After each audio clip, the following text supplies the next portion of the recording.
Mommy and daddy, you know say I love my pikin no be by mouth abi. Oya, this Zentality 10-inch kit tab na you go get for your pikin for the next holiday wey dey come by September. You see, this timing na the best timing for you to plan wetin you go give your pikin. And normally you don plan say my pikin, if you do well I go buy you something. Na this type be the correct thing wey you suppose buy for am. And if you start your 4-month installment now, before that holiday you go collect am, go deliver to your doorstep. This one you fit control wetin your pikin go dey watch, both educational content and entertainment content. You go regulate everything and im go enjoy am welly.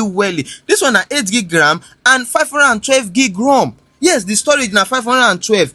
Plus be say this thing no pass 70k for CDK app. You fit dey pay small, yes, small, and we go deliver to your doorstep. You don surprise your pikin before? Oya, start that now, surprise am, and im go dey play for you forever. Download CDK now.